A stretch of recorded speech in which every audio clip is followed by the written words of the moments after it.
আমার স্লাইড দেখতে পাচ্ছ? জি জি স্যার। স্যার, দেখা যাচ্ছে স্যার। জি স্যার। আচ্ছা, আজকে আমরা পড়বো ব্যাকটেরিয়াল ফিজিওলজি এবং এটা শেষ করার পরে ব্যাকটেরিয়াল প্যাথোজেনেসিস একটু পড়বো, বেশি না, যাতে পরের ক্লাসটা আমরা ওই প্যাথোজেনেসিস একদিনে শেষ করতে পারি। আর মাইক্রোবায়োলজি অনেক পিছিয়ে গেছে, ওই জন্য একটু আমরা এগোবো। ফিজিওলজি বলতে এই গ্রোথ আর নিউট্রিশন, এটাই বুঝি। এই গ্রোথ হইতে গেলে কি কি লাগবে সেই জিনিসটা লাগবে। তবে এর আগে কিছু ডেফিনিশন আমাদেরকে জানতে হবে, যেমন ব্যাকটেরিয়াল গ্রোথ কাকে বলা হয়। Growth is the orderly increase in sum of all components of an organism. যেমন একটা ব্যাকটেরিয়া তোমরা দেখছো কম্পোনেন্ট বলতে অনেক কিছু দেখছো, যেমন সেল ওয়াল, তাই তো, নিউক্লিওয়েড, ক্রোমোজোম, অনেক কিছু দেখছো না? এই প্রতিটা কম্পোনেন্ট যখন সাইজে বৃদ্ধি পায় তখন ব্যাকটেরিয়ার গ্রোথ হয়। আমরা সোজা কথা হলো ব্যাকটেরিয়ার সাইজে বেশি হওয়া, সেটা হলো bacterial growth. orderly increase in sum of all components of an organism, প্রতিটা কম্পোনেন্ট যখন সাইজে বাড়বে তখন আমরা বলতে পারি এটা হলো ব্যাকটেরিয়াল গ্রোথ। আর মাল্টিপ্লাই, এটা কি বলবো? মাল্টিপ্লিকেশন এটা হলো যে define as increase in number of or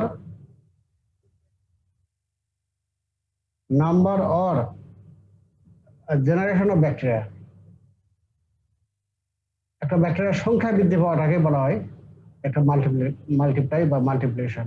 R growth হলো সেল সাইজে বাড়া, তাহলে একটা হলো সাইজে বাড়তেছে আর একটা হলো সংখ্যায় বাড়তেছে, এটা হলো মাল্টিপ্লাই। আর একটা টার্ম আসবে, সেটা হলো একটা কলোনি।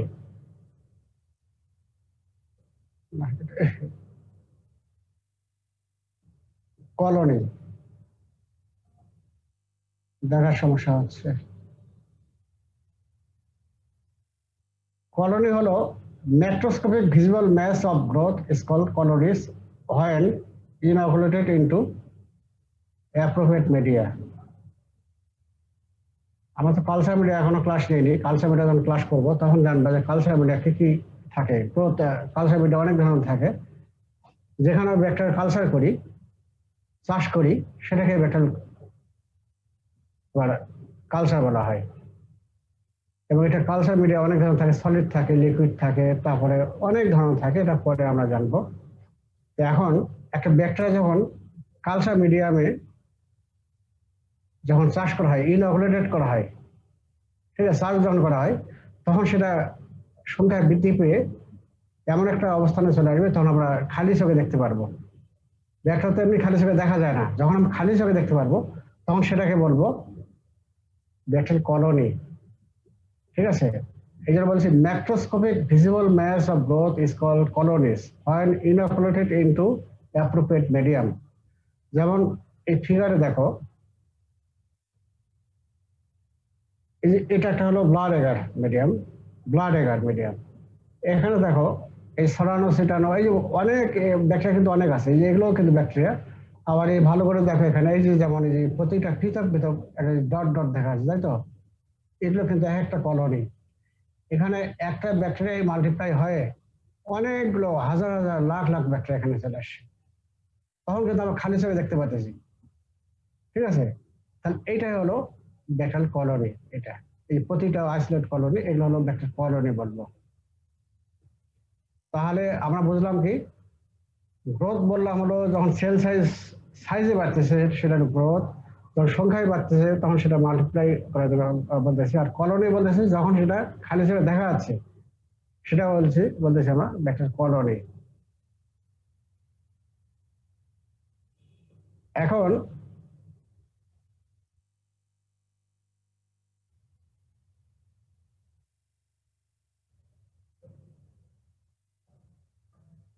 এখন এসো generation time. The average time required for the population to double is known as generation time or doubling time. এই যে তো আগে দেখালাম কি সেল সাইজ, সেল সংখ্যায় বাড়তেছে। তো এই একটা ব্যাকটেরিয়া থেকে আরেকটা ব্যাকটেরিয়া হইতে কত সময় লাগতেছে, ডবল হতে সময় লাগতেছে কত, এটাই বলবো আমরা জেনারেশন টাইম। ঠিক আছে, the average time required for the population double is known as generation time or doubling time. যেমন উদাহরণ দিই আমরা,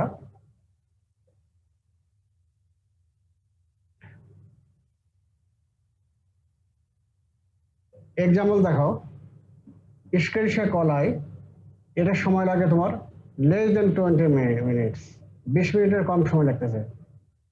মাইক্রোব্যাকটেরিয়াম টিউবারকুলোসিস, এটার সময় লাগে মোর দেন 24 আওয়ার্স। মাইক্রোব্যাকটেরিয়াম ল্যাপ্রি, এটা লাগতেছে হলো 18 to 20 days। তাহলে এখানে দেখো একটা ইস্কেরিশিয়া কলাই লাগছে মিনিট, 20 মিনিটের কম। মাইক্রোব্যাকটেরিয়াম টিউবারকুলোসিস লাগতেছে কত, 24, সেটা আবার গেল ঘন্টায়, মোর দেন 24 আওয়ার্স। এবং মাইক্রোব্যাকটেরিয়াম ল্যাপ্রি, এটা লাগছে 18 to 20 days। যদি এত কিছু খেয়াল না থাকে, রিটেন অবশ্যই এইভাবে লিখতে হবে, কিন্তু যদি ভাইভাতে অনেক সময় খেয়াল থাকে না, যদি এভারেজ তোমার যে বলো যে 18টাকে তোমার একবারে ধরে নাও, যে একটা হলো 18 ইস্কেরিশিয়া কলাই লাগছে 18 মিনিট, লেস দেন 18 মিনিট লাগতেছে। তারপর ম্যাক্রোম টিউবারকুলোসিস লাগতেছে হলো 18 ঘন্টা, তারপরে মোর দেন 18 আওয়ার্স বলতে হবে। আর মাইক্রোব্যাকটেরিয়াম ল্যাপ্রি লাগতেছে হলো 18 দিন। এটাও কিন্তু খেয়াল রাখতে পারবে, এবং এটা আমরা এক্সাম্পল ধরি। এবং এখন এই যে দেখো ডবলিং টাইম ভ্যারি করলো, কোনোটা লাগলো 20 মিনিট, একটা লাগলো 24 ঘন্টা, একটা লাগলো কি 18 থেকে 20 দিন। এর ভ্যারিস কেন করতেছে? এই varies depends on the species.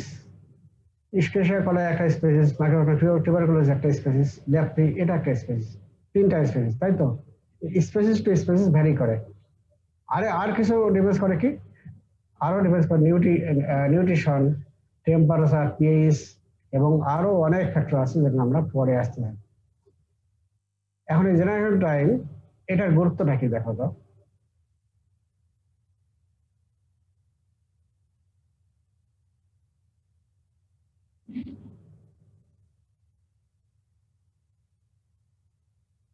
যদি জেনারেশন টাইম যদি কম হয় তাহলে কি, আর একটা কম বেশি যদি হয় তাহলে কি হবে? Decrease generation time. তোমরা অলরেডি আগে জানছো ইনকিউবেশন পিরিয়ড, কমিউনিটি মেডিসিনে পড়ে আসছো। ইনকিউবেশন পিরিয়ড কাকে বলা হয়? একটা ব্যাকটেরিয়া বা ভাইরাস বডিতে পরে রোগ তৈরি করার আগ পর্যন্ত যে সময়টা, সেটা হলো ইনকিউবেশন পিরিয়ড, তাই তো? তাহলে যদি জেনারেশন টাইম যদি কম হয়, মানে তাড়াতাড়ি করে বৃদ্ধি হচ্ছে, তার মানে কি এটা সংখ্যায় বেশি হচ্ছে এবং ডিজিজটাও বেশি হবে, তাড়াতাড়ি বেশি হবে। আর্লি ম্যানিফেস্টেশন অফ ডিজিজ, অতি দ্রুত ডিজিজ হবে। আর যদি জেনারেশন টাইম যদি বেশি হয় তাহলে কি হবে? তার মানে ব্যাকটেরিয়া আস্তে আস্তে তোমার গ্রো করতেছে, তাই তো? মাল্টিপ্লাই করতেছে। তার মানে বুঝবো কি, ইনক্রিজ ইনকিউবেশন পিরিয়ড, তার মানে ব্যাকটেরিয়া আস্তে আস্তে গ্রো করতেছে, এটা একটা। আরেকটা হলো কি, যেহেতু এটা স্লো গ্রোথ, এবং আমি তোমার যে স্পোর যখন পড়াইছিলাম তখন কি বলছিলাম যে স্পোরের উপরে কিন্তু ব্যাকটেরিয়া কাজ করতে পারে না। ঠিক আছে, যদি স্পোরের উপর কাজ করতে পারবে না ব্যাকটেরিয়া, আরেকটা কাজ করতে পারে না, যদি ব্যাকটেরিয়া স্লোলি গ্রোথ করে সেক্ষেত্রে কিন্তু ব্যাকটেরিয়া কাজ করতে পারে না। এই জন্য স্লো গ্রোথ যদি হয় তাহলে স্লো অ্যাকশন বা অ্যান্টিবায়োটিক, আর যদি অ্যান্টিবায়োটিক আস্তে আস্তে কাজ করে তাহলে অ্যান্টিবায়োটিকের যে পরিমাণটা এবং ডিউরেশন অফ ট্রিটমেন্ট এটা বেশি হবে। যেমন টিবি যদি হয়, টিবি বহু সময় লাগে। যেমন ধরো টিবির কিন্তু ট্রিটমেন্ট, যখন তোমরা মেডিসিন যাবা তখন দেখবা যে ক্যাটাগরি 1, 2, 3 এরকম ভাগ করা আছে। ক্যাটাগরি 1-এই তোমার লাগে 6 মাস, ক্যাটাগরি 2-তে লাগে 8 মাস, ক্যাটাগরি 3-তে লাগে তোমার 12 মাস, অনেক সময় 18 মাসের সময় লাগে। তারপর এই লেপ্রোসি, এটা তো তোমার সময় লাগে 18 মাস সময় লাগে, অনেক দিন সময় লাগে। কি যেন? Due to slow growth. এগুলো আমরা কিন্তু ধরি। তাহলে ডিক্রিজ জেনারেশন টাইম যদি হয় তাহলে কি হবে? ইনকিউবেশন পিরিয়ডটা কমে যাবে, যার ফলে ডিজিজটাও তাড়াতাড়ি হবে। আর জেনারেশন টাইম যদি বেশি হয় তাহলে কি হবে? ইনকিউবেশন পিরিয়ডটা বেশি হবে, যার ফলে ডিজিজ ম্যানিফেস্টেশন এটাও তোমার স্লোলি হবে, দেরিতে হবে, আর একটা স্লো গ্রোথ হবে, যার ফলে অ্যান্টিবায়োটিক ধীরে কাজ করবে, যার ফলে তোমার ট্রিটমেন্টটাও বেশি দিন লাগবে। এখন আমরা জানবো গ্রোথ রিকোয়ারমেন্ট ফর ব্যাকটেরিয়া। একটা ব্যাকটেরিয়া গ্রোথ করতে গেলে কি কি লাগবে? যেমন আমাদের গ্রোথ করতে গেলে অনেক কিছু লাগে, খাবার লাগবে, তাই তো? খাবার লাগবে, পানি লাগবে, ফলমূল, অনেক কিছু লাগে, মাছ মাংস। তেমনই ব্যাকটেরিয়া যদি গ্রোথ করতে গেলে ওর অনেক কিছু লাগবে। যেমন দেখো কি কি লাগবে, এটাকে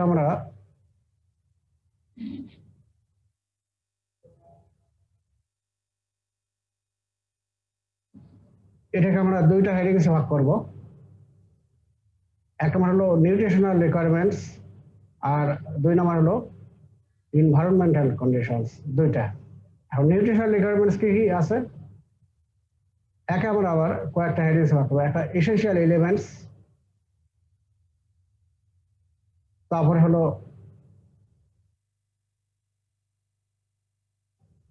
মিনারেল অথবা ট্রেস এলিমেন্টস, আর কিছু লাগে হলো অর্গানিক ফ্যাক্টর। 3টা হেডিংস ভাগ করবো। তো প্রথমটায় আসি, এসেনশিয়াল এলিমেন্টসের মধ্যে কি আছে? Hydrogen, oxygen, carbon, nitrogen, phosphorus এবং সালফার। এগুলো তোমার লাগবে। এলিমেন্টস বলতে এগুলো বোঝায়। এবং এগুলো কি জন্য লাগবে? This R necessary for synthesis of bacterial structural components such as carbohydrate, lipid, protein, nucleic acid. এগুলো ঠিক আছে।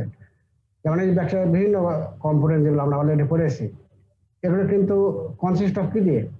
কার্বোহাইড্রেট, লিপিড, প্রোটিন, এগুলো দিয়ে তৈরি। তো এইগুলো তৈরি করতে গেলে তোমার এই যে এগুলো লাগবে, hydrogen, oxygen, carbon, nitrogen, phosphorus এবং সালফার।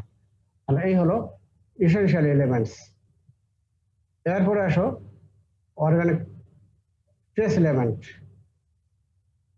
কাজ করতেছে না। ট্রেস এলিমেন্ট বা মিনারেল কি কি আছে তোমরা জানোই? Potassium, calcium, magnesium, iron, copper, cobalt, manganese, zinc and molybdenum. এগুলো লাগবে। এগুলো কি জন্য লাগবে? These are required for enzyme and coenzyme production. Enzyme already তোমরা জানে গেছো, পরে আরো জানবা। আচ্ছা, এ হলো মিনারেল। তারপরে লাগতেছে কি? অর্গানিক। আজকে কাজ করতেছে না এটা। Organic growth factor. এই অর্গানিক গ্রোথ ফ্যাক্টর কি কি লাগবে? এটাকে আমরা ভাগ করবো হলো, একটা হলো এসেনশিয়াল গ্রোথ ফ্যাক্টর এবং accessory growth factor. Essential growth factor এবং accessory growth factor. Essential growth factor কি কি? ভিটামিনস, বিভিন্ন ধরনের ভিটামিন, যেমন PABA para amino benzoic acid, nicotinic acid, folic acid, thiamine, riboflavin, pyridoxine and vitamin B12। এগুলো লাগবে। আর accessory ফ্যাক্টরের মধ্যে কি লাগবে? একটা হলো ফ্যাক্টর 10 এবং ফ্যাক্টর 5। সব ফ্যাক্টরের ক্ষেত্রে লাগে না, এই জন্য বলা হচ্ছে অ্যাক্সেসরি ফ্যাক্টর। তবে এ নাম্বারটা এসেনশিয়াল গ্রোথ ফ্যাক্টর, এটা সব ফ্যাক্টরের জন্য লাগবে। এই 3 নাম্বার। আর এনভায়রনমেন্টাল কন্ডিশনের মধ্যে কি দেখো? এনভায়রনমেন্ট বলতে তোমার এই যে আলো বাতাস, হ্যাঁ, পানি, এগুলো বোঝাই। এগুলো জাস্ট আলোচনা করবো। যেমন ওয়াটার, যেমন তোমরা জানো পৃথিবীর কত ভাগ জল আর কত ভাগ স্থল? কত? আমি ভুলে গেছি কিন্তু। 71 ভাগ জল, 29 ভাগ স্থল।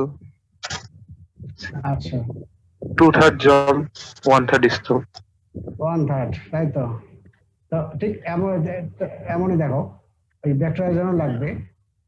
Bacterial cell composed of 80% bacterial cell consist of water. ওয়াটারের পরিমাণে দেখো 80%। আচ্ছা, 80% লাগবে। অক্সিজেন লাগবে, আমরা অলরেডি কিন্তু সেদিন পড়েছি। এবং অক্সিজেনের উপর ভিত্তি করে আমরা সেদিন কি বললাম? মাইক্রো অ্যারোফিলিক কি? হ্যাঁ, বলো। অব্লিগেট অ্যারোবিক, অব্লিগেট অ্যানারোবিক এইগুলা। ফ্যাকাল্টেটিভ অ্যানারোব আর মাইক্রো মাইক অ্যারোফিলিক। অ্যারোফিলিক সেটাই আমরা ওই যে জানলাম। তো এটা নিয়ে আর আলোচনা করতেছে না, এটা অলরেডি তোমরা জেনে গেছে যত। তারপরে লাগে কি, কার্বন ডাইঅক্সাইড লাগবে। কিছু কিছু ব্যাকটেরিয়া আছে যেগুলো কার্বন ডাইঅক্সাইড লাগে কত 5 to 10% কার্বন ডাইঅক্সাইড লাগে, যেমন নাইজেরিয়া। তারপরে স্ট্রেপ্টোককাস নিউমোনি, বিশেষ করে ফাস্টিডিয়াস যে অর্গানিজম যে কয়টা আমি বলেছিলাম, যে নাইজেরিয়া, স্ট্রেপ্টোককাস নিউমোনি, তারপর হিমোলাস ইনফ্লুয়েঞ্জি, এগুলোতে তোমার কার্বন ডাইঅক্সাইড লাগে 5 to 10%। তারপর তোমার টেম্পারেচার লাগবে, এবং টেম্পারেচার ভিত্তি করে আমরা ব্যাকটেরিয়াকে ভাগ করে থাকি 3 ভাগে। একটা সাইক্রোফিলিক, তারপরে হলো মেজোফিলিক, এবং আরেকটা হলো থার্মোফিলিক। সাইক্রোফিলিক টেম্পারেচার খুবই কম লাগবে, লেস দেন 20 ডিগ্রি সেলসিয়াস। যেমন স্যাপ্রোফাইটস, স্যাপ্রোফাইটস কাকে বলি? যেগুলো ব্যাকটেরিয়া বা ভাইরাস আমাদের কোনো ক্ষতি করে না, কোনো ডিজিজ করে না, সেগুলোকে বলি স্যাপ্রোফাইটস। মেজোফিলিক, এটা হলো 25 to 40 ডিগ্রি সেলসিয়াস। এভারেজ হলো average temperature 37 degree Celsius.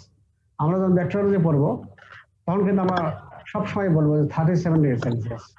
Range হলো 25 to 40 ডিগ্রি সেলসিয়াস। এবং majority of the pathogen bacteria require এই যে 25 to 40 degree Celsius. This are called mesophilic. আর থার্মোফিলিক মানে কি, এর টেম্পারেচার বেশি লাগে 55 to 80 ডিগ্রি সেলসিয়াস। যেমন হলো ব্যাসিলাস স্টেরিও থার্মোফিলাস, যেমন সেদিন আমরা ওই পড়লাম কিসে, স্পোরের যে ইউজ, সেখানে পাইছিলাম ব্যাসিলাস সাবটিলিস, ব্যাসিলাস স্টেরিও থার্মোফিলাস, এগুলোকে তোমার থার্মোফিলিক। তারপরে পিএইচ, হাইড্রোজেন আয়ন কনসেন্ট্রেশন কত হবে? এর রেঞ্জ হলো 7.2 to 7.4, এটা লাগবে। আমরা যখন কালচার পড়াবো তখন এগুলো জানবো তোমরা। লাইট বেশি লাগে না। Most of the bacteria require prefer to grow in darkness. তারা অন্ধকারে বেশি পছন্দ করে, তাই তো? যারা অন্ধকারে বেশি ভালো, অন্ধকার যারা পছন্দ করে তারাই কিন্তু বিপজ্জনক, তাই না?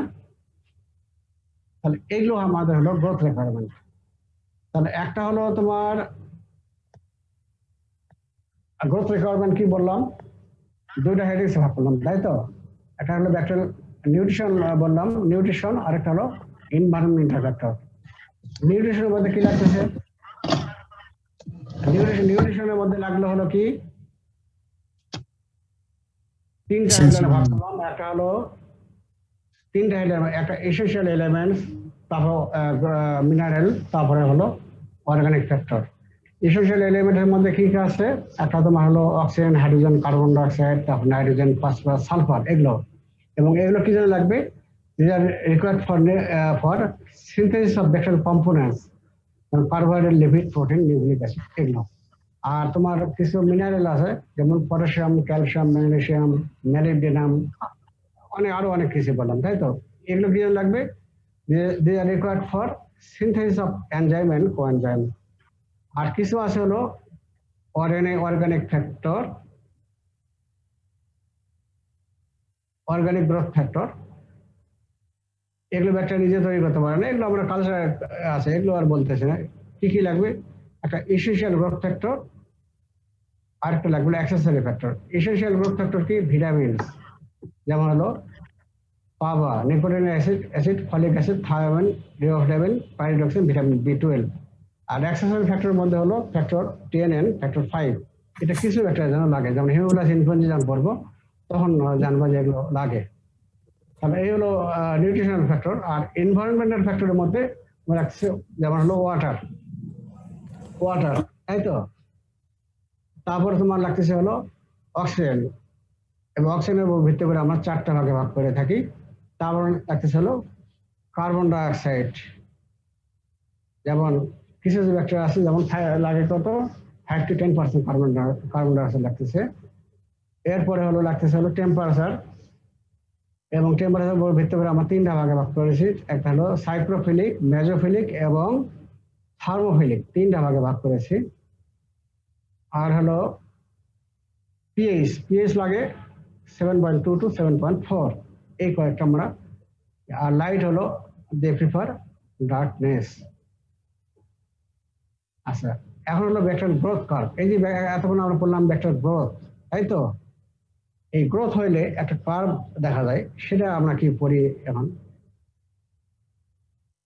গ্রোথ কার্ভটা খুবই গুরুত্বপূর্ণ, কিন্তু ভাইভাতে রিটেনে যেটাই বলো না কেন ভালো করে আসে।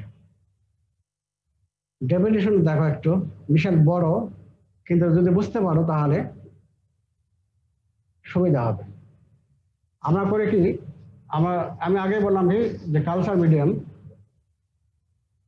On the base of consistency component হিসাবে এর উপর ভিত্তি করে আমরা ভাগ করি, একটা লিকুইড মিডিয়াম আর একটা হলো সলিড মিডিয়াম।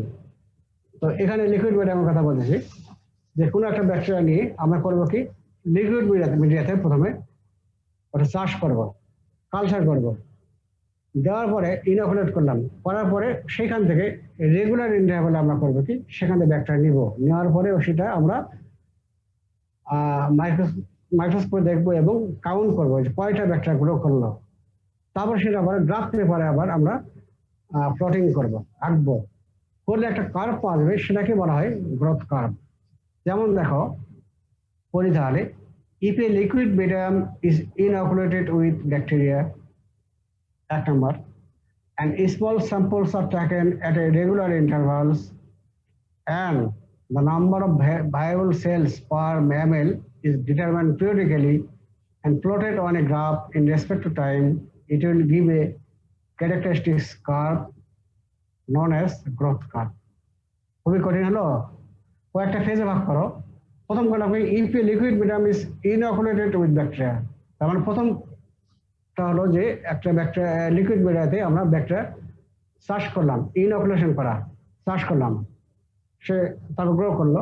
তারপর করবো কি, 2 নম্বর পয়েন্ট থেকে করবো small samples of taken at regular intervals. ওই রেগুলার ধরো 1 ঘন্টা প্রতি 1 ঘন্টা পর পর আমি স্যাম্পল নেব বা 8 ঘন্টা পর পর স্যাম্পল নেব, এই জন্য বলা হচ্ছে রেগুলার ইন্টারভাল। স্যাম্পল আমি নিলাম রেগুলার ইন্টারভাল। 3 নম্বর কি, ওই যে স্যাম্পল নিলাম এটাকে আমরা কাউন্ট করবো পার এমএলএ, পার এমএলএ ভাইয়াবল সেল মানে জীবিত সেল কয়টা পাচ্ছি আমরা, সেটা আমরা ভাগ করব। ভাগ করার পরে সেটাকে 4 নম্বর কি, plotted on a graph in respect to time, গ্রাফে আমরা আঁকবো, তাহলে যে কার্ভটা পাবো সেটাকে বলা হয় গ্রোথ কার্ভ।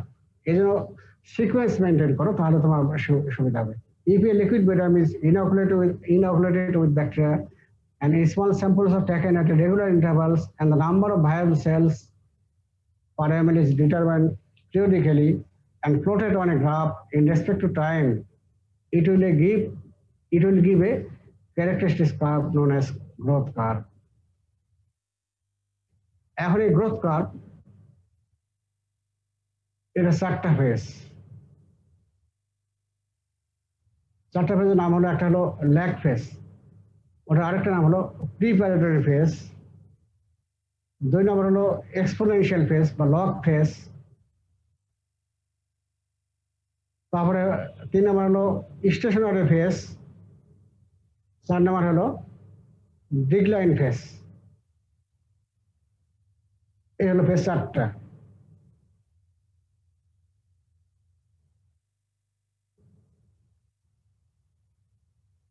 এটা ফিগার আমরা পরে আসবো। এ হলো কি, এটা পরে আসছে, পরে আমরা আবার আলোচনা করব। ল্যাগ ফেজ, লগ বলে ল্যাগ ফেজ বা প্রিপারেটরি ফেজ। কাকে বলবো? It is the interval between inoculation of a fresh growth medium with bacteria and beginning of multiplication. এই ব্যাকটেরিয়া মাল্টিপ্লাই করা, এই যে ব্যাকটেরিয়া যখন আমি কালচার করলাম, কালচার করার পর থেকে মাল্টিপ্লাই করার আগ পর্যন্ত যে সময়টা, সেটা হলো তোমার ল্যাগ ফেজ। এই সময় কিন্তু কি করে, bacteria adapt to new environment, that is media. So this is also called adaptation phase. তাহলে এই ফেজটাকে আমরা তিনটা ফেজ বলতে পারি, একটা ল্যাগ ফেজ বলতে পারি, প্রিপারেটরি ফেজ বলতে পারি, বা অ্যাডাপ্টেশন ফেজ বলতে পারি। এবং তাহলে এখানে দেখো, যেমন তোমার এক্সাম্পল দেই, যখন কেউ মেডিকেলে ভর্তি হয়, তাই তো, এক নতুন একটা এনভায়রনমেন্টে চলে আসো, সেখানে কিন্তু প্রথম আসেই কিন্তু লেখাপড়া কিন্তু মন বসে না। তখন অনেকে হয় কি, বাড়িতে যাওয়ার জন্য সবাই ব্যস্ত হয়ে যায়, তাই না? যে কত তাড়াতাড়ি বাড়িতে যাবো, 7 দিন থাকলে মানে 7 বছর চলে গেল, নাকি হয় না? হ্যাঁ, প্রথম যখন স্যার ভর্তি হলে কি হয়, মনে হয় এটাই। তখন অ্যাডাপ্টেশন করতে কিন্তু সময় লাগে, নতুন বন্ধু বান্ধব পাওয়া, তারপর কিন্তু তোমার হলো যে থাকতে ইচ্ছা করে না বাড়িতে, খালি মনে হয় যে বাড়িতে যাব খালি। তো এই যে অ্যাডাপ্টেশন করতে করতে সময়টা লাগতেছে পড়ার আগ পর্যন্ত, এটা কি বলতেছি আমরা, অ্যাডাপ্টেশন ফেজ বা ল্যাগ ফেজ বা প্রিপারেটরি ফেজ। এটার গুরুত্বটা কি? এই সময় সেল মাল্টিপ্লাই করবে না, কিন্তু শুধু সেল সাইজ বাড়ে যাবে। No cell multiplication, only cell size increase. এবং তবে এই সময় একটা গুরুত্ব কি, যে সেল মাল্টিপ্লাই করার জন্য তার জন্য কিছু এনজাইম লাগে, এগুলো এই সময় সে তৈরি করবে। Necessary enzymes and metabolic intermediates are synthesized to reach the stage of multiplication. এটার গুরুত্ব কি, ইম্পর্টেন্স কি? Antibiotics do not act on bacteria as antibiotics act during multiplication. বারবার একই কথা আসছে এখানে, ব্যাকটেরিয়া কখন কাজ করে? একটা স্পোরের উপর কাজ করবে না, এটা যদি যখন গ্রোথ করবে না তখনও কাজ করবে না, যেটা এই এখন বলা হচ্ছে। আরেকটা যে স্লো ব্যাকটেরিয়া আছে তখনও ধীরে কাজ করবে। তাহলে অ্যান্টিবায়োটিক কিন্তু এটা কিন্তু গুরুত্ব কিন্তু। তাহলে antibiotics do not act on bacteria as antibiotics act during multiplication. আরেকটা কি, এই সময় তাহলে কে কাজ করবে? তাহলে অর্গানিজমকে আমরা মারবো কাকে, কি দিয়ে? এই সময় কাজ করবে তোমার soap, surface disinfectant, Savlon, Dettol acts best on bacteria in lag phase. এটা হলো গুরুত্ব। তাহলে এই সময় অ্যান্টিবায়োটিক কাজ করবে না, কিন্তু যে সোপ এবং সারফেস ডিসইনফেক্টেন্ট যেমন স্যাভলন, ডেটল, এগুলো এই সময় কাজ করবে। এটা হলো গুরুত্ব। লগ ফেজ, এর আরেকটা নাম হলো এক্সপোনেনশিয়াল ফেজ। লগ তো তোমরা অঙ্কে পড়ে আসছো, সেই লগে যাও। এখন দেখো এখানে কি হবে, rapid cell multiplication occurs. Cell তৈরি হবে অনেক পরিমাণে, র্যাপিডলি হবে, যা ফলে কি, এবং কি সেলটা বাড়ে কি হবে, mass increases in log manner. Log manner মানে হলো কি, একটা থেকে দুইটা হবে, দুইটা থেকে চারটা, চারটা থেকে আটটা, আটটা থেকে 16টা, এটাকে বলা হচ্ছে লগ ম্যানার, তাই তো? এইভাবে ব্যাকটেরিয়া মাল্টিপ্লাই করবে। ইম্পর্টেন্সটা কি, আগের ফেজে কি বললাম যে ব্যাকটেরিয়া কাজ করতে, অ্যান্টিবায়োটিক কাজ করতে পারে না। এই ফেজে আসে, যেহেতু এটা গ্রোথ ফেজ, বা তোমার বলতে পারো যে গ্রোথ ফেজ বলবো না, মাল্টিপ্লাই ফেজ, এটা এই সময় ব্যাকটেরিয়া কাজ করবে। এটা আগে এটা বলি যে এই সময় যে মাল্টিপ্লাই করতেছে, এই সময় কি ব্যাকটেরিয়া কি করবে, breaks the defensive mechanism of the body, এবং যার ফলে ডিজিজ হবে। ব্যাকটেরিয়া যখনই গ্রো করলো, আমাদের ডিফেন্সিভ মেকানিজম, আমাদের সেনাবাহিনী আছে, তাদেরকে তারা প্রতিহত করবে, তাদের ভেঙে দেবে, ভেঙে দিয়ে ডিজিজ তৈরি করবে। আরেকটা কি করে, তো আরেকটা করতে পারে, টক্সিন তৈরি করে, লিভার এক্সোটক্সিন, যার ফলে তোমার ডিজিজ করতে পারে। আরেকটা হলো যে গুরুত্বপূর্ণ, যেটা antibiotics act during this phase. আমরা কিন্তু এগুলো ভাইবাতে কিন্তু লাইন বা লাইন ধরি। স্যার এক্সপোনেনশিয়াল মানে কি স্যার? এই যে লগ ফেজ, এটাই আর কি, যে সেল মাল্টিপ্লাই লগ ম্যানার যেটা বলা হচ্ছে, সেটাই হলো এক্সপোনেনশিয়াল ফেজ, এটাই বলা হয়। আর বাংলা এটা ভালো করে দেখি একটু, বাংলাটা ঠিক আমি জানি না এটা। সূচক স্যার। আচ্ছা, তো এটা তারপরে এসে তোমার হলো স্টেশনারি ফেজ। এটা তো অবশ্যই একটা হলো স্ট্যাটিক পর্যায়ে থাকবে, স্ট্যাটিক মানে সমান থাকবে, স্টেশনারি ফেজ। এখানে কি হবে যে এই যে মনে করো 2 নম্বর ফেজ আমরা কি দেখলাম যে একটা মাল্টিপ্লাই করতেছে লগ বানায় 2টা থেকে 4টা, 4টা থেকে 8টা এইভাবে করতেছে। কি যেন হচ্ছে এই সময় কিন্তু ব্যাকটেরিয়া কিন্তু তোমার নিউট্রিশন অনেক থাকে, খাবার থাকে তার জন্য, যাবে সেই ব্যাকটেরিয়া অনেক সে পরিমাণে বেড়ে যাবে। কিন্তু স্টেশনারি ফেজ আসে এই ফেজে করবে কি এসব ব্যাকটেরিয়া যে নিউট্রিশন কমে যাবে, পাশাপাশি ব্যাকটেরিয়া কিছু টক্সিক প্রোডাক্ট তৈরি করবে। এগুলোর জন্য ব্যাকটেরিয়া তখন ব্যাকটেরিয়া গ্রোথও করবে, পাশাপাশি গ্রোথ রেটটা স্লো হবে, পাশাপাশি ব্যাকটেরিয়া ডেথও হবে। যার ফলে যে ব্যাকটেরিয়া মাল্টিপ্লাই যেটা করবে, পাশাপাশি ব্যাকটেরিয়া যে ডেথ হবে এটা ইকুয়াল একটা হবে, যার ফলে ব্যাকটেরিয়ার সংখ্যাটা স্ট্যাটিক থাকবে, সমান থাকবে। এই জন্য নাম হলো স্টেশনারি ফেজ। তাহলে এখানে দেখো the growth rate slows as nutrients become exhausted and accumulation of toxic product. আর নিউট্রিশন কমে যাচ্ছে, আরেকটা হলো accumulation of toxic product। এই কারণে ব্যাকটেরিয়ার গ্রোথ কমে যাচ্ছে, যার ফলে কি হচ্ছে, so a stationary balance is established between new cell environment and cell death। যে সেল ফর্মেশন যেটা হচ্ছে এবং সেল ডেথ যেটা হচ্ছে ইকুয়াল থাকতেছে, ঠিক আছে। এবং so the viable sell count remain constant. আচ্ছা, এর গুরুত্বটা কি? গুরুত্ব হলো এই তোমরা জানছো যে ব্যাকটেরিয়া যখন খাবার পায় না, তার আবহাওয়া যখন, তার এনভায়রনমেন্ট যখন অনুকূলে থাকে না, তখন কি হয়, কিছু কিছু ব্যাকটেরিয়া থাকবে যেমন স্পোর তৈরি হয় কখন, যখন তোমার তার প্রতিকূলে আবহাওয়া যখন প্রতিকূলে যায় তখন কিন্তু তোমার স্পোর তৈরি করে। এই জন্য spore forming bacteria start formation of spore, ঠিক আছে। এই সময় ইয়ে করবে। আরেকটা করতে পারে যে গ্রাম পজিটিভ ব্যাকটেরিয়া যেগুলো আছে, গ্রাম পজিটিভ ব্যাকটেরিয়াতে কি থাকে, পেপটাইডোগ্লাইকেন লেয়ার থাকে। এটা অনেক সময় ইরোশন হয়ে যায়, যদি আমরা গ্রাম স্টেন করতে থাকি তাহলে সেটা মনে হচ্ছে যে গ্রাম নেগেটিভ। এটা খুব একটা গুরুত্বপূর্ণ নয়, রিটেনের সময় অবশ্যই দেখবা। ভাইবাতে কিন্তু আমার স্পোর ফর্মিং ব্যাকটেরিয়া যেটা হয় এটা কিন্তু বলতেই হবে এটা। এরপরে এসো ফেজ অফ ডিক্লাইন বা ডেথ ফেজ। ডিক্লাইন কি আস্তে আস্তে কমে যাবে, তাই তো, ডিক্লাইন নিচের দিকে চলে যাবে। এই সময় ডেথ রেটটা বেশি হয়, ব্যাকটেরিয়ার গ্রোথ যেটা হবে তার চেয়ে ডেথ বেশি হবে, ব্যাকটেরিয়া মাল্টির সংখ্যা যেটা বাড়বে তার চেয়ে ডেথটা কম হবে। যার তাতে কি হচ্ছে, resulting in decline in total viable count, cell কাউন্টটা কমে যাবে। এটার এভিডেন্সটা কি, bacteria may develop L form এবং antibodies can not act on L form bacteria. আরেকটা এভিডেন্স কি, they persist in the body without producing disease, that means persistent. আমি এল ফর্ম ব্যাকটেরিয়াতে এটা আমি এখন পড়াচ্ছি না, এটা তোমরা দেখে নিও। এটা পরীক্ষায় আমরা ধরিও না বা সব বইতে এটা আমি পড়াচ্ছি না, এটা এল ফর্ম ব্যাকটেরিয়া পড়াচ্ছি না, এটা খালি টার্মটা জানে রাখো। তাহলে এই সময় তোমার তাহলে ডেথ অফ ডিক্লাইন, এখানে কি হবে যে ব্যাকটেরিয়াল সেল ডিভিশন যেটা হবে তার চেয়ে তোমার ডেথটা বেশি হবে, যার ফলে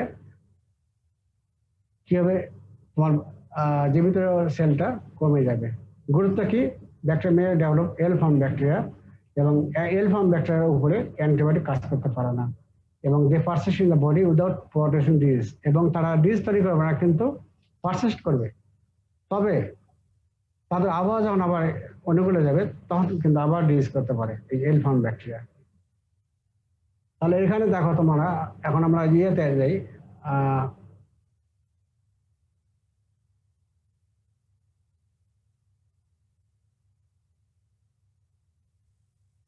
স্যার স্টেশনারিটা আরেকবার বলেন স্যার, স্টেশনারিটা। আচ্ছা, এই যে ফিগারে আমি আসতেছি, ফিগারে দেখাচ্ছি, দেখো এই যে এ হলো কি ল্যাগ ফেজ বা প্রিপারেটরি ফেজ বা অ্যাডাপ্টেশন ফেজ। এখানে দেখো তো দেখো তো এই যে সামান্য একটু বাড়ছে, তাই তো, সামান্য একটু বাড়ছে। তারপরে এই সময় কি হলো যে সেল নিজেকে যখন আমরা ব্যাকটেরিয়াকে যখন কালচার করলাম তখন সে কিন্তু অ্যাডাপ্ট করতেছে ওই সময়, এবং সেল সাইজে শুধু বাড়তেছে কিন্তু সেল মাল্টিপ্লাই হচ্ছে না, এই জন্য কিন্তু সামান্য দেখাচ্ছে এখানে এই পর্যন্ত। ঠিক আছে, তো এই সময় কি অ্যান্টিবায়োটিক কাজ করতে পারবে না, অ্যান্টিবায়োটিক কাজ করতে পারবে না এই সময়, কিন্তু কাজ করবে কে? সোপ, তারপর সারফেস সারফেস ডিজিজ ইনফেক্টেন্ট যেমন স্যাভলন, ডিটল, এই সময় এগুলো ভালো কাজ করবে, এই তার গুরুত্ব। তারপরে তোমার এই যে গ্রুপ বি নাম্বারটা দেখো, এটার নাম হলো এক্সপোনেনশিয়াল ফেজ বা লগ ফেজ। এই সময় কি হচ্ছে, ব্যাকটেরিয়া মাল্টিপ্লাই করতেছে ইন লগ ম্যানার, ব্যাকটেরিয়ার সংখ্যায় বাড়তেছে একবার লগ ম্যানার, অনেক বাড়তেছে, তাই তো? যেমন 2টা থেকে 4টা, 4টা থেকে 8টা এইভাবে বাড়তেই আছে। তারপর সেল এই ফেজটা দেখো তো অনেক র্যাপিডলি দেখো একবারে উপরে সামনের দিকে উঠে গেছে, তাই তো? র্যাপিডলি বেড়ে গেছে, এই জন্য এটাকে বলা হচ্ছে এক্সপোনেনশিয়াল ফেজ বা লগ ফেজ। তো এই সময় যেহেতু নিউট্রিশন বেশি পাচ্ছে, যার ফলে গ্রোথও বেশি হচ্ছে এবং মাল্টিপ্লাই এটাও বেশি হচ্ছে। তারপরে এই সময় হচ্ছে কি তার সংখ্যায় বেশি বাড়তেছে। আবার এই সময় ইম্পোর্টেন্সটা কি, এই সময় ব্যাকটেরিয়ার সংখ্যা বেশি হলো তাহলে ডিজিজটা তৈরি করবে, এই সময় ডিজিজ হবে বডিতে, তারপরে তোমার টক্সিন তৈরি করে ডিজিজ করবে। আরেকটা এই সময় কি হবে, অ্যান্টিবায়োটিক কাজ করবে, এই সময় অ্যান্টিবায়োটিক এই সময় কাজ করবে, এই গুরুত্ব। আর স্টেশনারি ফেজ, এই সময় ব্যাকটেরিয়া হলো কি যে এই যে গ্রুপ বি ফেজে লগ ফেজে কি দেখলাম যে এই সময় নিউট্রিশন প্রসেস ছিল, আবহাওয়া তার অনুকূলে ছিল, যার ফলে কি র্যাপিডলি মাল্টিপ্লাই করতেছে। কিন্তু যখন এই যে স্টেশনারি ফেজে হচ্ছে কি তার নিউট্রিশন কমে যায়। আরেকটা হলো ব্যাকটেরিয়া যখন গ্রোথ করে তার কিছু টক্সিক প্রোডাক্ট তৈরি করে, এগুলো বেশি পরিমাণে হয়ে যায়, তখন ব্যাকটেরিয়া হবে কি, যেহেতু আবহাওয়া তার অনুকূলে নাই, তখন ব্যাকটেরিয়া মৃত্যু হয়ে থাকে, খাবার যখন পাবে না তখন সে কি মারা যাবে না, মারা যাবে। তখন সেল মাল্টিপ্লাই যেটুকু করবে সেই পরিমাণে তোমার ডেথ হবে, যা বলে তোমার ব্যাকটেরিয়ার সংখ্যাটা স্ট্যাটিক থাকতেছে, সমান থাকতেছে। এটাই হলো স্টেশনারি ফেজ। তাহলে যে কোশ্চেন গুলো বুঝলা তো নাকি? এই সময় গুরুত্ব কি? জি স্যার, বুঝছে। এই সময় গুরুত্ব কি? এটা গুরুত্ব হলো যে স্পোর ফর্মে, এই সময় তোমার স্পোর ফর্মে ব্যাকটেরিয়া যেগুলো আছে এগুলো তোমার স্পোর তৈরি করবে। এখন স্পোর ফর্মে ব্যাকটেরিয়া কি কি আছে? একটা ব্যাসিলাস আর একটা হলো ক্লোস্ট্রিডিয়াম, তাই না? দুটাই তো। ব্যাসিলাসের মধ্যে তোমার ব্যাসিলাস সাবটিলিস, ব্যাসিলাস তোমার অ্যানথ্রাসিস, ক্লোস্ট্রিডিয়ামের মধ্যে অনেক কিছু আছে, ক্লোস্ট্রিডিয়াম টিটানি, অয়েলসি, অনেকগুলোই ছিল। আচ্ছা, আরেকটা হলো কি ডিক্লাইন ফেজ, এই যে ডি হলো ডিক্লাইন ফেজ, কমে যাবে। এই সময় তোমার যেহেতু নিউট্রিশন নাই, যা ফলে ব্যাকটেরিয়ার ডেথটা বেশি হবে, মৃত্যু হার বেশি যাবে। যারা তোমার দেখো এই সেলটা দেখো এখানে কাপটা নিচে নেমে গেছে। হ্যাঁ, এই সময় এর গুরুত্ব কি? গুরুত্ব হলো যে তোমার bacteria may develop into L form bacteria, আর L form ব্যাকটেরিয়া ডিজিজ করে না কিন্তু বডিতে তারা পারসিস্ট করে, এবং যখন আবার আবহাওয়া যখন সুইটেবল মানে কন্ডিশন যায় তখন আবার তারা বডিতে আবার ডিজিজ করতে পারে। তাহলে এই হলো তোমার হলো গ্রোথ কার্ভ।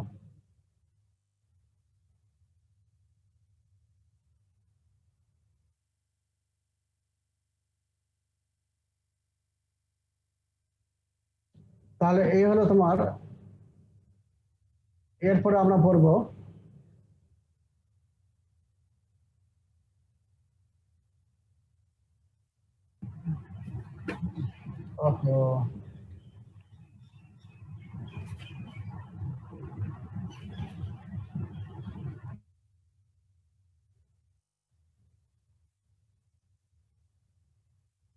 দেখা যাচ্ছে না? দেখতে পাচ্ছ? হ্যালো, না স্যার, দেখা যাচ্ছে না স্যার।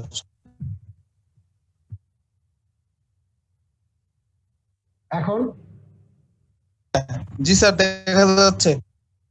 আচ্ছা, এটা আমি আজকে বেশি পড়াবো না, সামান্য একটু তোমার হিন্টস দেবো, যাতে পরের ক্লাসটা আমরা একটা ক্লাসেই এই প্যাথোজেনেসিস আমরা বুঝতে পারি। প্যাথোজেনেসিস অফ ব্যাকটেরিয়াল ইনফেকশন, এই ব্যাকটেরিয়া কি প্রসেসে ইনফেকশন করে এটা হলো ব্যাকটেরিয়াল প্যাথোজেনেসিস। এখন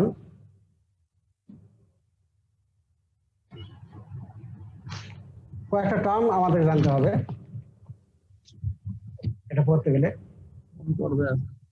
টার্মটা হলো কি অ্যাডহারেন্স, ওকে বলি অ্যাডেশন, আরেকটা বলতে পারি অ্যাটাচমেন্ট বলতে পারি।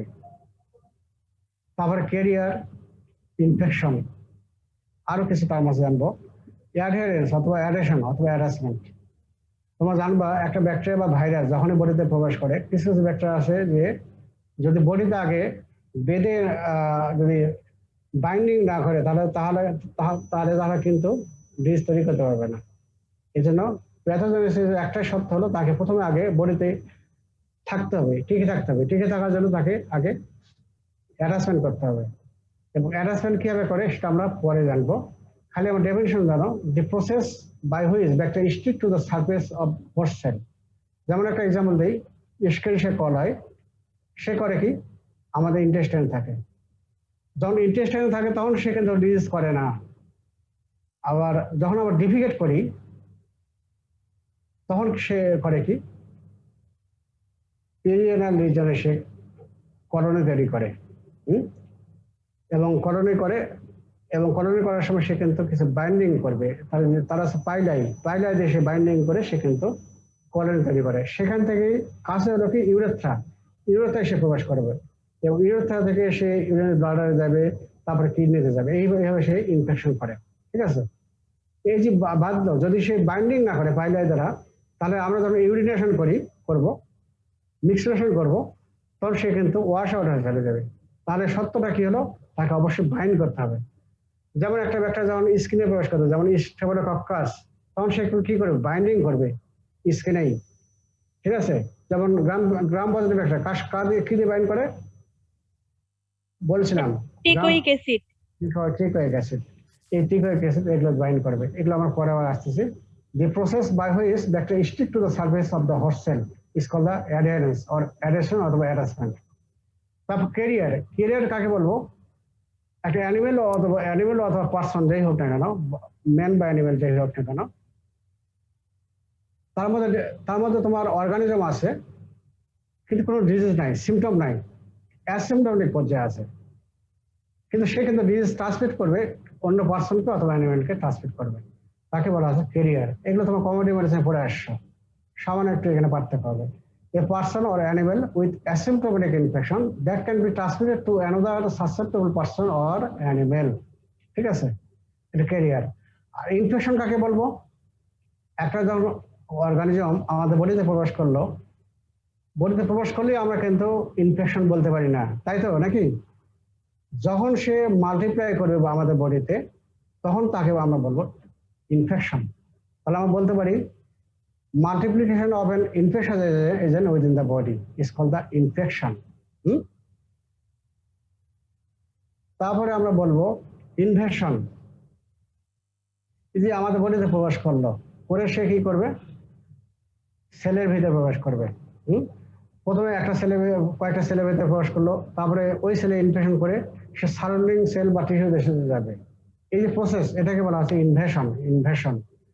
তাহলে কি, the process whereby a bacteria, parasites, fungi and virus, that means microorganism, enter into the host cell or tissue and spread in the body. যে প্রসেসের মাধ্যমে একটা মাইক্রো অর্গানিজম আমাদের বডিতে সেলের ভিতরে প্রবেশ করলো অথবা টিস্যুতে প্রবেশ করলো, এবং তারপরে সারাউন্ডিং বডি আদার জায়গাতে চলে গেল, তখন সেটাকে বলো ইনভেশন। এরপরে আসলো অপরচুনিস্টিক প্যাথোজেন। অপরচুনিস্টিক সুযোগ সন্ধানী, তাই তো? অপরচুনিস্টিক প্যাথোজেন সুযোগ সন্ধানী, সে বডিতে আছে, এমনিতে সে ডিজিজ করবে না, কিন্তু যখন আমাদের হোস্ট ডিফেন্স জং কমে যাবে তখন সে ডিজিজ করবে, সুযোগে সদ্ব্যবহার করবে। ঠিক আছে, সে দুর্বল পয়েন্টস, যেমন ধরো an agent that is capable of causing disease only when the host resistance is impaired. That is, when the patient is immunocompromised. They are frequently members of the body's normal flora. এই normal Flora কাকে বলবো সেগুলো আমরা পরে পড়বো, কিন্তু normal Flora আমাদের বডিতে থাকে কিন্তু কোনো ডিজিজ করে না। ডিজিজ করে কখন? আমাদের বডি যখন হোস্ট ডিফেন্স কমে যাবে তখনই কিন্তু তারা ডিজিজ করবে। তাহলে এই জন্য আমরা বলতে পারি the agent that is capable of causing disease only when the host resistance is impaired. যেমন তোমার এই যে মাইক্রোব্যাকটেরিয়াম টিউবারকুলোসিস, যদিও নর্মাল ফ্লোরা নয়, এটা টিবি কিন্তু সবারই হয় না, বেশ করে হয় কাদের, যখন দেখো যে কারো ডায়াবেটিস থাকে তখন দেখবে যে ডায়াবেটিস থাকলে ম্যাক্সিমাম সম্ভাবনা থাকে। ডায়াবেটিস হলে কি হবে? তার রোগ প্রতিরোধ ক্ষমতা কমে যাবে। তারপরে নর্মাল ফ্লোরায় তোমার ডিজিজ করবে কখন? যখন তোমার এই যে বয়স যখন বেশি হয় তখন রোগ প্রতিরোধ ক্ষমতা কমে যাবে, তখন তারা ডিজিজ করবে। এই কারণে এগুলোকে বলি আমরা অবস্ট্রেটিক প্যাথোজেন। তারপরে এখন আসো প্যাথোজেন। প্যাথোজেন কাকে বলবো? যেগুলো মাইক্রো অর্গানিজম ডিজিজ করে তাকে বলো প্যাথোজেন। এই micro organism capable of causing disease. তাহলে আগে একটা টার্ম বলছে স্যাপ্রোফাইট, যেগুলো ডিজিজ করে না তাকে বলবো আমরা স্যাপ্রোফাইট, তাই তো? আর যেগুলো ডিজিজ করে, যার ডিজিজ করার ক্ষমতা আছে তাকেই বলবো pathogen. A microorganism capable of causing disease is called pathogen. তারপরে আসবো প্যাথোজেনিসিটি। প্যাথোজেনিসিটি, এই যে একটা প্যাথোজেনিক অর্গানিজম, তার ডিজিজ করার ক্ষমতাটাকেই বলবো প্যাথোজেনিসিটি। একটা প্যাথোজেনিক ব্যাকটেরিয়া তার যে ডিজিজ করতেছে, তার যে ক্ষমতা, এটাকে বলতেছে প্যাথোজেনিসিটি। তাহলে এটা আমরা পড়ি the ability of an infectious agent to cause disease. The ability of an infectious agent to cause disease. ঠিক আছে? তাহলে ইনফেকশাস এজেন্ট বা প্যাথোজেনের যে ক্ষমতা ডিজিজ করার, সেটাকে বলছে প্যাথোজেনিসিটি। এরপর আসবো ভিরুলেন্সি। এই যে একটা প্যাথোজেন তোমার ডিজিজ করতেছে বা ইনফেকশাস এজেন্ট ডিজিজ করতেছে, এই ডিজিজটাকে আমরা যখন পরিমাপ করব, মাপবো, যখন মেজার করব, এই মেজারটা করব, এটাকে বলা হচ্ছে ভিরুলেন্সি। মেজার কিভাবে করি? যে ব্যাকটেরিয়া বা ভাইরাসের ডিজিজ তৈরি করতে গেলে কম পরিমাণে ভাইরাস লাগবে বা ব্যাকটেরিয়া লাগবে, তার ভিরুলেন্সি বেশি। আর যদি একটা ডিজিজ করতে গেলে সংখ্যা বেশি লাগে, তাহলে তাকে বলবো লো ভিরুলেন্সি অর্গানিজম। পরে উদাহরণ দিচ্ছি। এখানে দেখো, a quantitative measure of pathogenicity is called virulency. Quantity, তাহলে রোগ তৈরি করার যে ক্ষমতা, সেটাকে বললাম প্যাথোজেনিসিটি। আগে বলি প্যাথোজেন, যারা রোগ তৈরি করতেছে তার যে অ্যাবিলিটি, এটাকে বলে প্যাথোজেন। আর ওই যে প্যাথোজেনিক অর্গানিজম বা ইনফেকশাস অর্গানিজম, তার যে ক্ষমতাটাকে বলতেছি প্যাথোজেনিসিটি। আবার এই যে ক্ষমতাটাকে যখন আমরা মাপবো, কোয়ান্টিটিভ মেজার করব, তখন সেটা বলেছি প্যাথোজেনিসিটি, তখন বলেছি তাকে ভিরুলেন্সি। ভিরুলেন্সি এটা আমরা কিভাবে করব, মেজার করব? measured by number of organism required to cause disease. ঠিক আছে? যেমন দেখো, হাইলি ভিরুলেন্ট কাকে বলো? Highly virulent microbe requires fewer organism to cause disease. কম পরিমাণ লাগতেছে। আর লো ভিরুলেন্ট কাকে বলতেছে?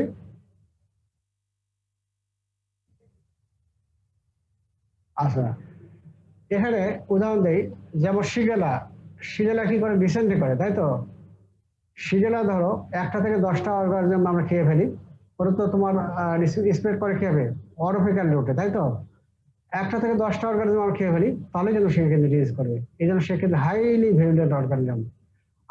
আবার ধরো ভিব্রিও কলেরি, সে ডিজিজ তৈরি করতে 100টার বেশি অর্গানিজম খাইতে হবে, অনেক অর্গানিজম লাগে, ওটা আমরা পরে আসবো। তাহলে তাকে বলবো লো ভিরুলেন্ট অর্গানিজম। এখন আমরা এই যে ব্যাকটেরিয়া প্যাথোজেনেসিস যেটা বললাম, যে এই যে ব্যাকটেরিয়া যে ডিজিজ তৈরি করতেছে, তার যে ডিজিজ তৈরি করতেছে, সেই প্রসেসটাকে বলতেছে প্যাথোজেনেসিস। তো এটার কয়েকটা স্টেপ আছে। স্টেজ কি? একটা হলো transmission from an external source into portal of entry. Transmission from an external source into portal of entry. 2 নম্বর কি?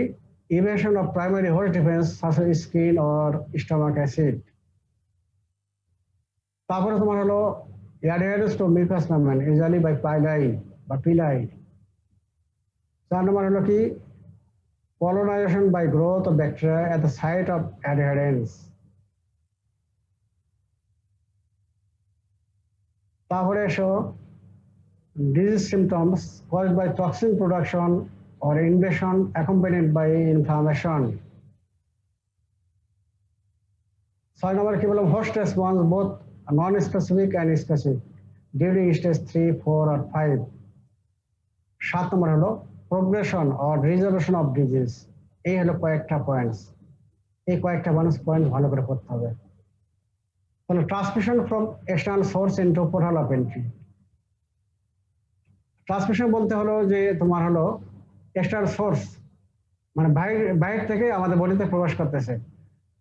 যেমন তোমার এই টিটানাস বলছিলাম না, যেমন আমরা কাল্টিভেশন করি, চাষ যখন করি এই যে শস্য, তাই তো, তখন কাউ ডাং, হর্স ডাং এগুলো আমরা ব্যবহার করি। অথবা একটা গরু ছাগল মাঠে ঘাস খাচ্ছে, তখন সে কিন্তু ডিফিকেট করবে, তাই তো। এখন ডিফিকেট করার সময় ওর স্টুলে যদি স্পট থাকে, তাহলে সেই স্পটটা কিন্তু ওই সয়েলের মধ্যে যেখানে সে ডিফিকেট করলো বহুদিন বাঁচবে।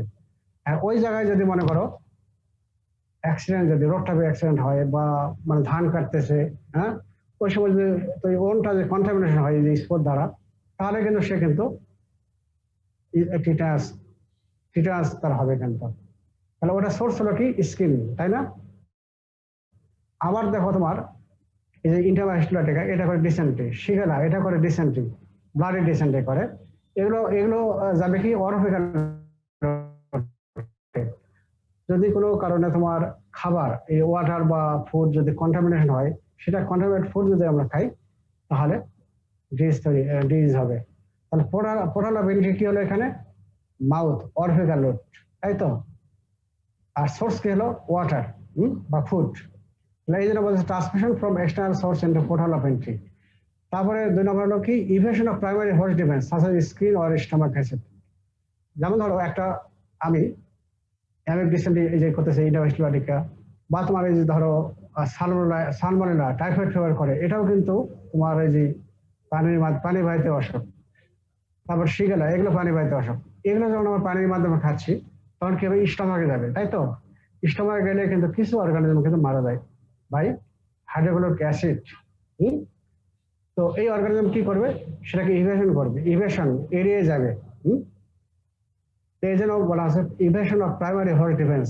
তারপর আবার স্কিনে দেখো, স্কিন যদি বলি যেমন স্টেফিলোকোকাস অরিয়াস বা স্ট্রেপ্টোকোকাস পাইরেস, এরা কি স্কিনের মাধ্যমে থাকে। এরা কি করবে, স্কিনে আছে তোমার সেবাসিয়াস গ্ল্যান্ড, সুইট গ্ল্যান্ড, এগুলো আছে না, এর মধ্যে থাকে তোমার ল্যাকটিক অ্যাসিড।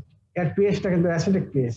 ওই পিএইচে কিন্তু অর্গানিজম মারা যায়, মশা অর্গানিজম মারা যায়, যার ফলে সহজে কিন্তু ইনটেক্ট স্কিনে কিন্তু ডিজিজ হবে না।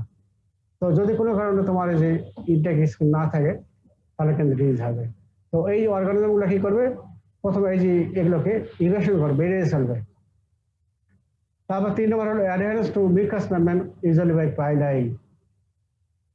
ওই যে বললাম যে স্কেশেক কলাই প্রথম ডিভিশন করার পরে সে পেরিয়াল রিজনে সে ওখানে বাইন্ডিং গুলো পাইলাই দ্বারা, তারপরে কলোনি ফর্মেশন করলো। সেখান থেকে সে যাবে কোথায়, ইউরেথ্রাতে গেল, ইউরেথ্রাতে গিয়ে আবার সে পাইলাই দ্বারা বাইন্ড করবে, আস্তে আস্তে সে অ্যাসেন্ডিং করবে, উপরে চলে যাবে, ইউরিনারি ব্লাডার, কিডনি, এভাবে সে ইউরিনারি ট্র্যাক্ট ইনফেকশন করবে।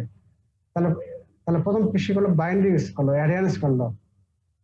তারপরে যেখানে অ্যাডহেরেন্স করলো, তো 4 নম্বরে কি colonization by growth of bacteria at the site of adherence। যেখানে বাইন্ডিং গুলো তখন সে কলোনি ফর্মেশন করলো, সে একটা দ্বারা সে গ্রোথ করে অনেক ব্যাকটেরিয়া হলো, তারপর সে কলোনি তৈরি করলো। তারপরে এই যে 5 নম্বর কি ডিজিজ, তারপরে সে ডিজিজ তৈরি করবে। সেটা ইনভেশনের মাধ্যমে করতে পারে, অথবা করতে পারে টক্সিন প্রোডাকশন, দুই ভাবেই করতে পারে। আরো বিভিন্ন কারণ আছে, সেগুলো পরে যাবো।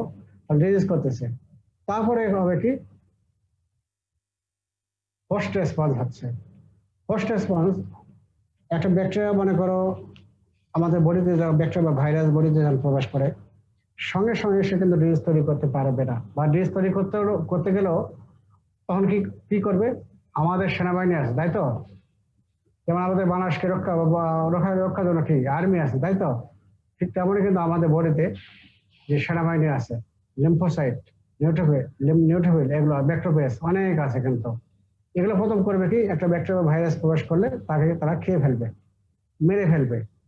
আবার ডিজিজ তৈরি করতে গেলে করলেও তখন আবার কিন্তু অ্যান্টিবডি তৈরি হয়, অ্যান্টিবডি আবার করবে কি, ওই যে অর্গানিজম ডিজিজ করলো তাকে মেরে ফেলবে।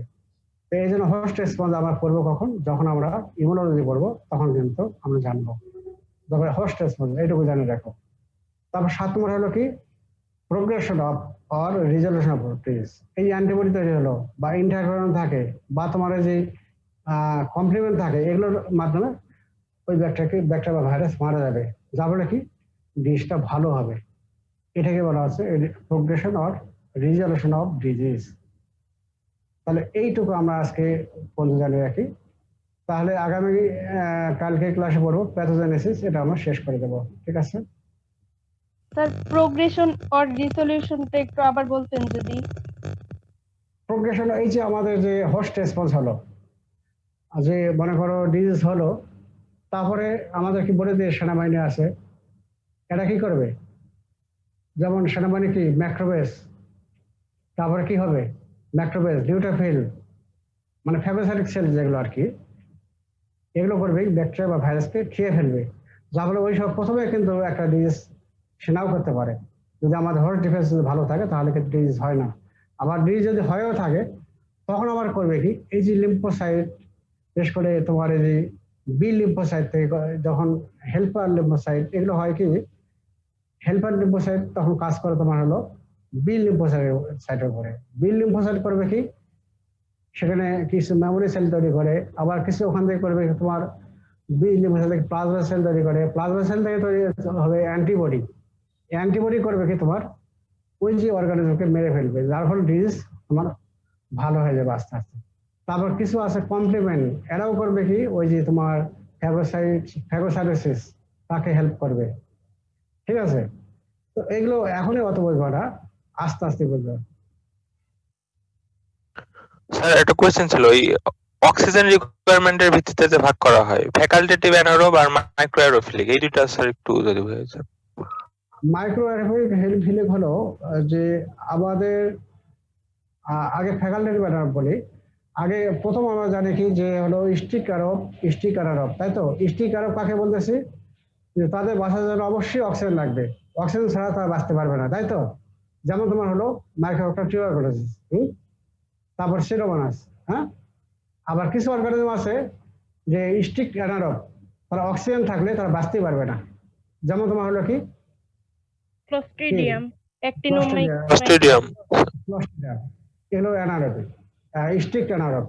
আবার কিছু অর্গানিজম আছে তোমার অক্সিজেন ছাড়াও বাঁচতে পারে, বা অক্সিজেন না থাকলেও অক্সিজেন থাকলেও বাঁচতে পারে, তাকে বলা হচ্ছে facultative anaerobe. Facultative anaerobe most of the bacteria হলো ফ্যাকাল্টেটিভ অ্যানারোব। তারপর স্টেফিলোকক্কাস, তারপরে ইন্টারব্যাকটেরিয়াসি যেমন ইস্কেরিয়া কোলাই, অনেকগুলো অর্গানিজম আছে, এগুলো আস্তে আস্তে ভালো করে জানবে এগুলো। আর মাইক্রো অ্যারোফিলিক হয় কি, এগুলো তোমার পরিমাণে এই যে আমাদের আবহাওয়াতে যে পরিমাণে অক্সিজেন লাগবে, এই অক্সিজেন দ্বারা বাঁচতে পারে না, এর চেয়েও আরো অনেক পরিমাণে তোমার কম লাগবে অক্সিজেন। এটাকে এই জন্য বলা হচ্ছে মাইক্রো অ্যারোফিলিক। মাইক্রো মানে খুব সামান্য, ঠিক আছে? আর অ্যারো মানে কি বাতাস বা অক্সিজেন, তাই তো? পরিমাণটা কম লাগতেছে, এটাকে বলা হচ্ছে মাইক্রো অ্যারোফিলিক। তো তেমন এই যে মাইক্রোবায়োলজি খুব ছোট্ট সাবজেক্ট, তাই না? মাইক্রো মানে কি, মাইক্রোবায়োলজি খুব ছোট্ট সাবজেক্ট না, নাকি মনে হচ্ছে এখন তাই? না স্যার, অনেক বড়। স্যার বড় স্যার। মানে কিন্তু মাইক্রোবায়োলজি বলা হয় কি জানো, মাইক্রো অর্গানিজম নিয়ে আলোচনা করা হয়, এই জন্য বলা হয় মাইক্রোবায়োলজি। এটা কিন্তু সাবজেক্ট ছোট না, ঠিক আছে? তো আশা করি আমরা এই সপ্তাহে কিন্তু করবো, জেনারেল ব্যাকটেরিয়া শেষ করে দেব।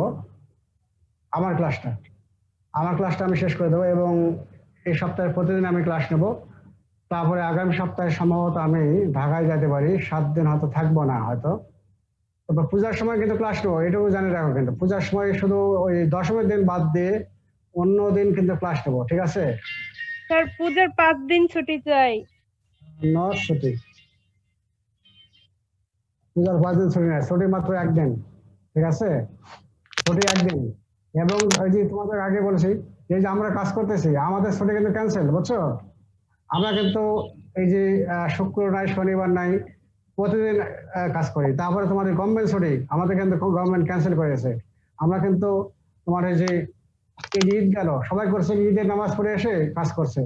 তারপর হিন্দুদের এই যে পূজা গেল, এই যে একটা পূজা গেল না, হ্যাঁ, শ্রীকৃষ্ণের জন্মাষ্টমী গেল, সেদিন আমরা স্যার। কিন্তু কাজ করেছি। তারপর খ্রিস্টান যারা তাদের বৌদ্ধ পূর্ণিমা গেল, আমরা কিন্তু কাজ করেছি কিন্তু, ঠিক আছে, গভর্নমেন্ট ছুটি ব্যান করছে। তো এই সময় তোমাদের একটা হলো কি তোমাদের সময় তো কম, সময় তো নাই, আর কাজ ক্লাস শুরু করতে দেরি হলো। যারা শুধু তোমরা তো সকালে তো তোমরা পূজা করবে না, তাই তো? দুর্গা পূজা স্যার আমাদের রোজা থাকা লাগে দুপুর অবধি। দুপুর কোন দিন? স্যার ওই পূজার হচ্ছে 4 দিন। তুমি রোজা থাকবে, একসঙ্গে সব কাজই করতে হবে। একসঙ্গে তুমি রোজাও থাকবা, তুমি ইহলৌকিক পরলৌকিক সব কাজই করতে হবে, ঠিক আছে? তুমি যদি শুধু একটা কাজ করতে থাকো তাহলে কিন্তু হবে না, সব কাজই করতে হবে। রোজা তোমার 10টা থেকে আমি যদি ক্লাস নেই তাহলে কিন্তু রোজা থাকলে তখন কিন্তু ক্লাসে খুব একটা হ্যাম্পার হয় না কিন্তু। স্যার বছরে তো একটা পূজাতে আমরা এনজয় করি স্যার। হ্যাঁ, না কিন্তু ওই যে পূজার সময় তোমার গভর্নমেন্ট ছুটি কদিন আছে? তোমাকে 4 দিন 5 দিন 7 দিন দিছে? দিছে? তাহলে তোমার সেটা দেয়নি, তাই না? একদিন মাত্র হয়েছে, 10ম দিন ক্লাস বন্ধ থাকবে। 10ম দিন ছাড়া আমি প্রতিদিন ক্লাস নেবো। তো এই জন্য আমি দ্বিতীয় সপ্তাহে হয়তো ওই যে তোমার যে আগামী সপ্তাহে ক্লাস, আমি এখনো কনফার্ম না, আমি যদি ঢাকায় চলে যাই তাহলে হয়তো ক্লাস হবে। আর এই সপ্তাহে আমি জেনারেল ব্যাটারি শেষ করে ফেলবো। আর 2টা ক্লাস হয়তো বাকি থাকবে, সেটা হলো যে তোমার ওই যে একটা হলো নর্মাল ফ্লোরা, তারপরে ব্যাকটাল ওই যে ডায়াগনোসিস, আরেকটা থাকবে তোমার হলো কালচার মিডিয়া। এটা 2টা লেকচারে শেষ হয়ে যাবে, এটা তোমার ডাক্তার তাপস কুমার পাল সে নেবে। হয়তো আগামী সপ্তাহে 2টা ক্লাসই হয়ে যাবে, ঠিক আছে? এটুকু। এই জন্য যা হলে এই সপ্তাহে আমি 6টা ক্লাস নেবো। হ্যাঁ, যদি আমি কালকে যদি একটা ক্লাসে শেষ করতে পারি তাহলে হয়তো 5টা ক্লাসে আমি আর 5টা ক্লাস শেষ করতে পারবো। যেমন তোমার হলো ব্যাকটেরিয়া, তোমার হলো অ্যান্টিবায়োটিক 2টা ক্লাস লাগবে। তারপর তোমার হলো স্টেরিলাইজেশন, এটা লাগবে 2টা ক্লাস। এই 2টা ক্লাস হবে, একটা ক্লাসে তোমরা ওই যে সমস্যাগুলো বুঝবা না, ঠিক আছে? তো প্যাথোজেন্স কালকে আশা করি আমি একটা ক্লাসে শেষ করে দেবো, বা সামান্য থাকলেও পরের দিন শেষ করে দেবো। তো ঠিক আছে, সবাই ভালো থাকো।